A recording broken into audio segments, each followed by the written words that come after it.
everyone. It's another weekend, guys, and another chance to spread the word of God. But before we begin, I would like to ask you to pray for uh, every victim dun sa lumubog na barko sa Zamboanga papuntang Hulong. They really need our prayers, guys, especially with those families that missing pa yung kanilang mga mahal sa buhay. Let's pray that makita na buhay at ligtas yung mga mahal nila, or makita man lang muli yung mga labi ng kanilang mahal sa buhay.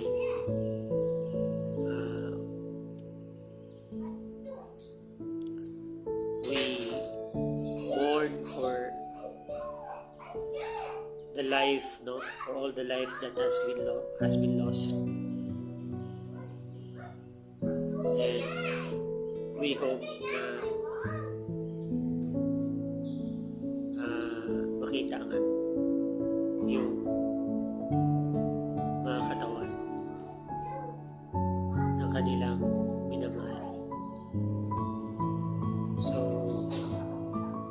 our topic for today, guys, is about boasting about tomorrow.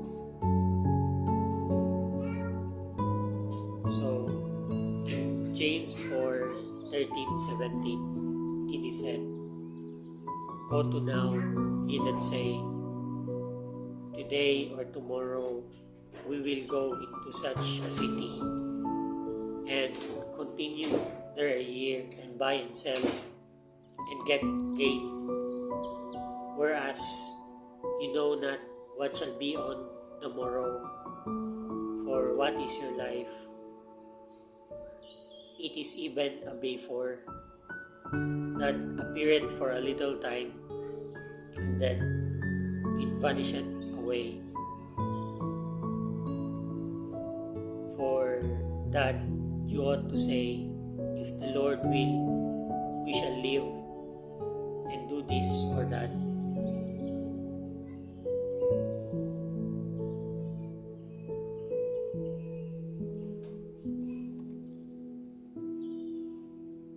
So dito lang pala, sa 13-15 lang pala. James 4:13-15. So, yun nga. God is not against about planning for tomorrow. But I think God is only against for those people who are boasting about tomorrow, planning about tomorrow without considering their Maker, considering God. For who knoweth what will happen tomorrow. As it is said nga in this scripture, that for what is your life, it is even a vapor that appeared for a little time, and then it vanisheth away.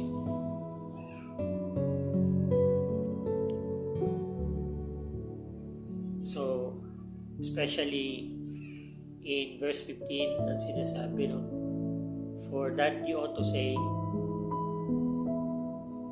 if the Lord will, we shall live and do this and that. So,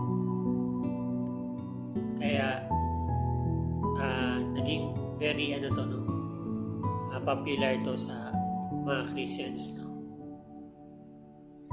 they always put this word dun sa end ng mga plans nila, like God willing, if the Lord's will, God's will, kasi nga it's a teaching ni God, ni Jesus Christ, na you need to consider God in all your ways, in all your plans.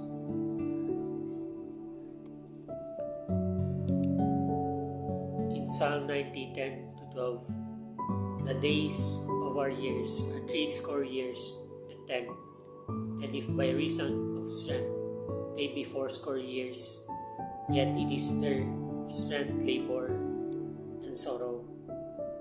For it is soon cut off and fly away. For who knoweth the power of thine anger, even according to thy fear, so is thy wrath.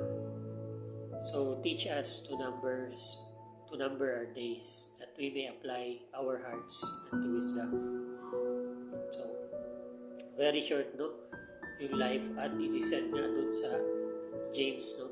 For that our life is like just a vapor that will appear and vanish away.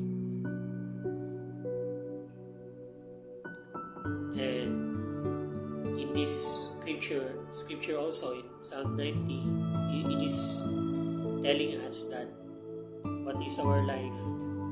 70 years old lang daw, no? Yung life ng tao, yung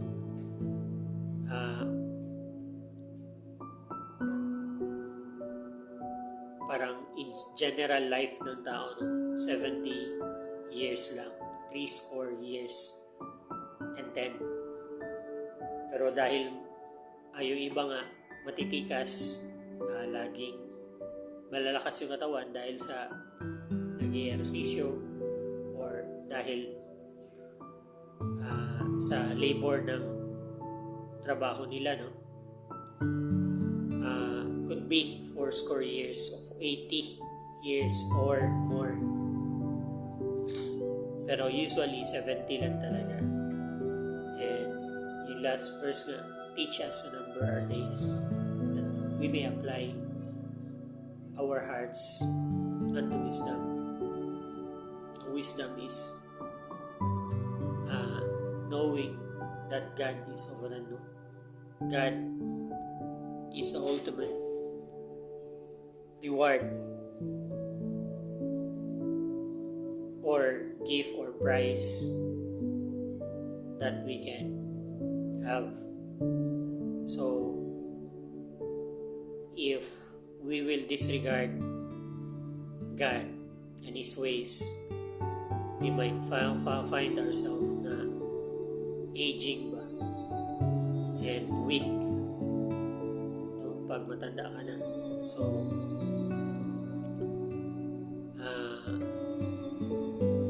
you will lose the chance to glorify God.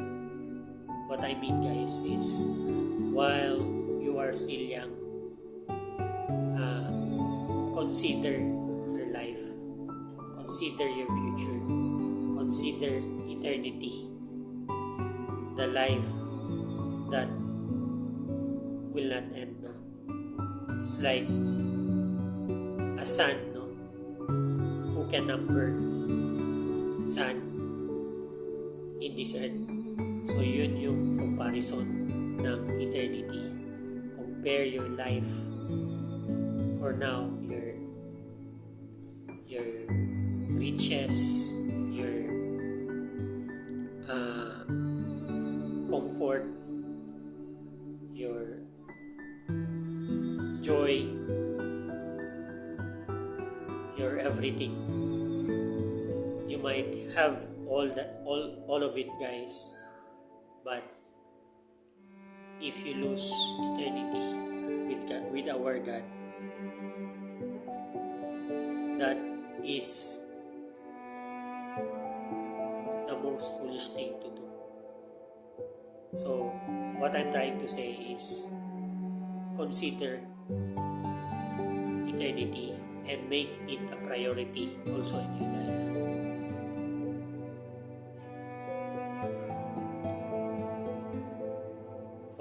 For what shall profit a man if he shall gain the whole world and loses his own soul?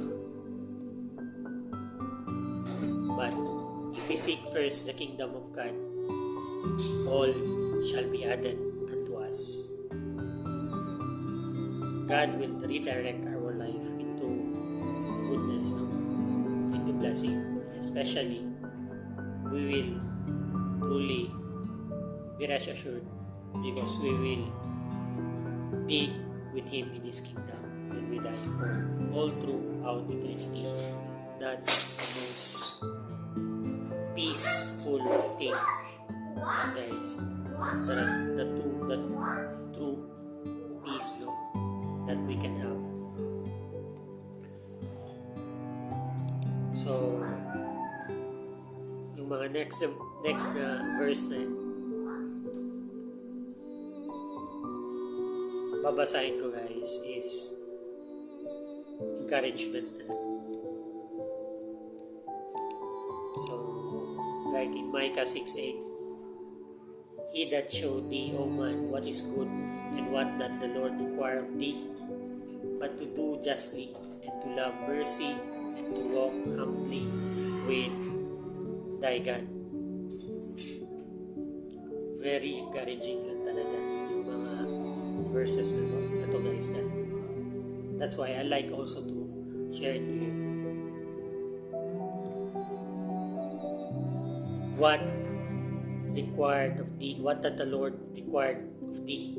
Ano yung nire-require ni God sa atin, no? But to do justly, to love mercy, and to walk humbly with thy God. In all thy ways we should acknowledge our Maker, our God. That goodness and mercy will abide in our life, no? All throughout our life. In Psalm 34:18, the Lord is nigh unto them that are of a broken heart, and saveth such as be of a contrite spirit. So, if you are broken-hearted ka, be of good courage, be of good cheer, for the Lord is nigh unto us, those who are meek, those who are contrite in spirit. So, call upon our loving God, no? For surely He will listen.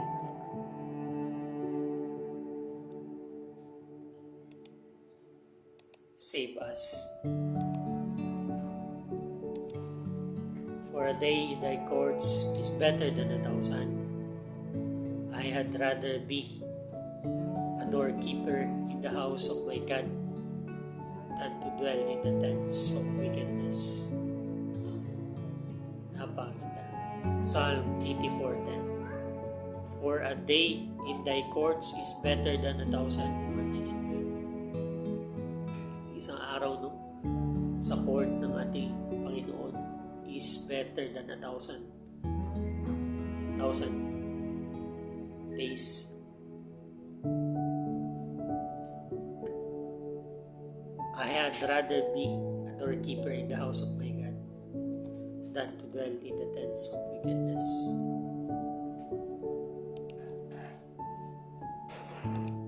Iniisip ko nga dati, may sermon ako na narinig nun. Hindi ko na alam kung sino yung preacher nun, pero yung sinasabi is like, kahit na ako yung pinakadulo, no? Andun ako sa pinakadulo ng linya. I think sa podcast yan eh. Bahala na nandun ako sa pinakadulo ng linya as long as yung line na yun is going to Christ. So, ito yung naisip ko doon. So, walang napupunta ng random, no, ng chance lang papunta dun sa kaharian ng Diyos, no. We must labor. We must choose na mapunta tayo doon. Hindi man natin kaya kasi we have done so many evil things, no? Wicked things in our life. We lack so many things. We lack so much understanding and knowledge, no? But parang God is saying that it's for man, it is impossible. But with God, He reiterate that with God, nothing is impossible. Like, dun sa kuwan ba, na it is easier for a camel to enter into the eye of the needle than for a rich man to enter into the kingdom of God. So, ganun din tayo, no? Because no one is good, no one is righteous. All of us has gone astray, and all our righteousness are like filthy rags. But if we put our trust in God, as He said, with God, with me, nothing is impossible. So put all your negativities, guys, all your problem sa altar ng Panginoon through prayers. Submit it to God and ask for help. God will redirect your life and give you, strengthen you, change you, maneuver you, and loose all your chains that holds you, all the chains that binds you, all your addictions and the things that holds you and separates you from the love of God. Have faith, have a genuine faith with our Lord. Receive Jesus Christ, confess Him in your mouth as your Lord and Savior while you're still breathing.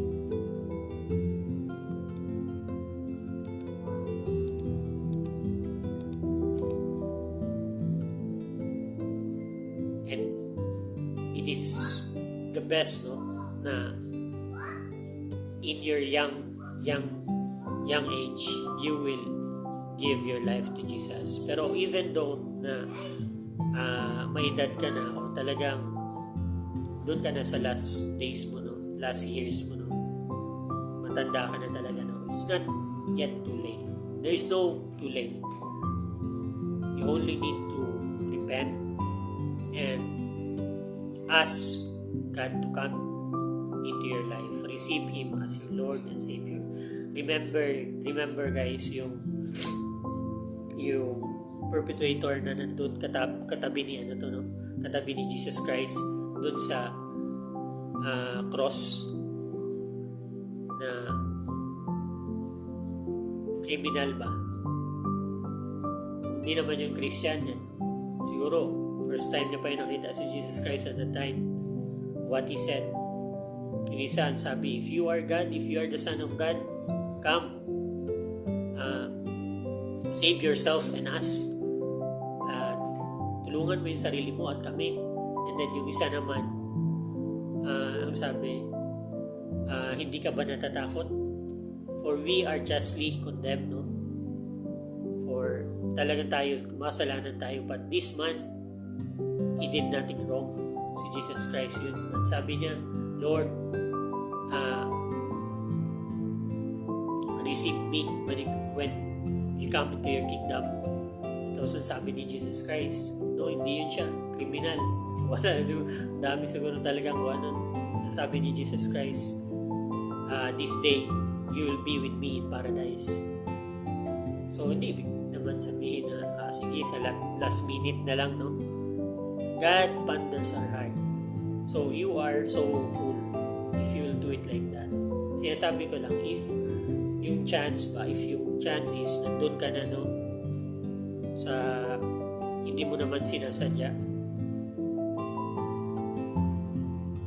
at napag-isipan mo na mag-repent, God will really receive you.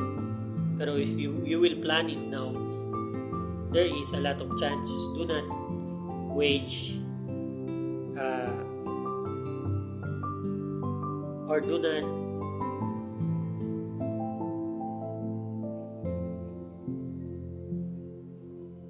wag nating i-mock ba or i-provoke si God, no? Or to challenge God na, sige Lord, saka na lang ako mag-repent pag matanda na ako. Sabi nga, who can knows our life? For our life is like a before. that vanisheth away. Hindi natin alam what will come, no? What may come tomorrow. Kung ano ba yung mangyayari. So, kung ganun nga yung plano mo, what if may mangyari sa atin mamaya, bukas, o sa susunod na linggo, sa susunod na taon, and then you lose the chance of receiving Christ and your salvation, and you will now end up damned throughout eternity. And you count any number, guys, as I said, and compare it to eternity.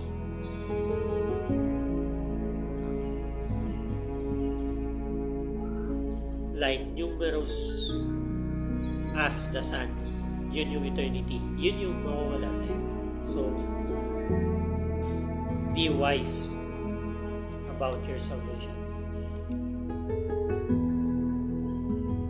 Lamentations 3:25.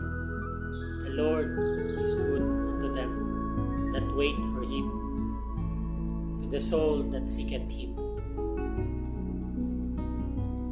So, seek, no? Meron na akong one dati, yung ASK, ask and it shall be given you. Seek and you shall find. Knock and it shall be opened. Scripture din yun. So ask. If you are truly interested, no, in going in to the kingdom of God, ask. Sino ba i-ask natin? Alangan naman yung si Satan. Ask our Lord. Ask God.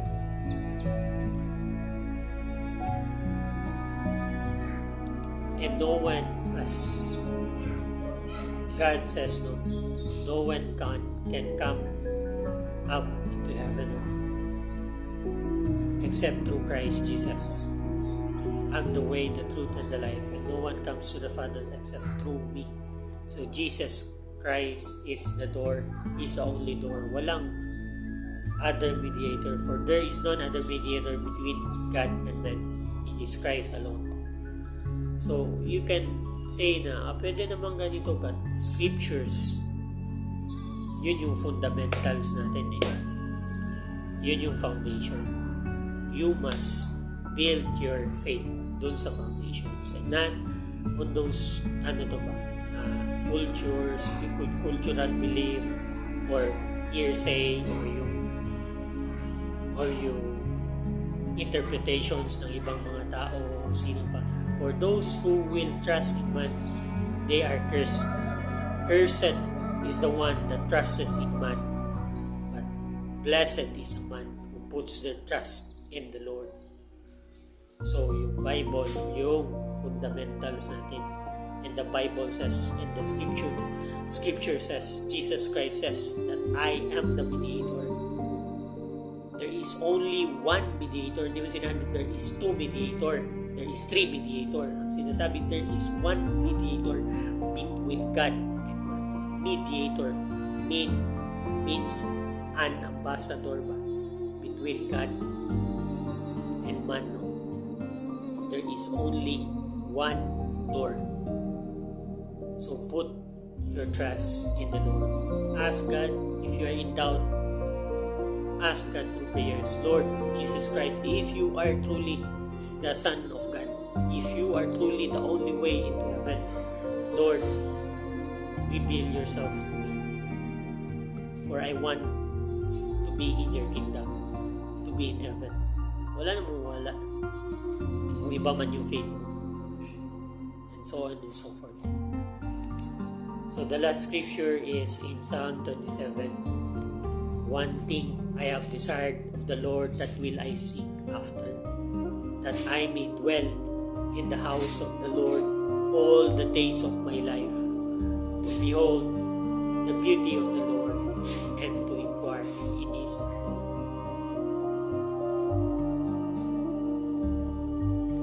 Sobrang ganda. I hope guys you have been blessed. Thank you for being with me, for listening guys. Thank you for everything. As I always say, let's fear God and depart from Ingat kayo and God bless.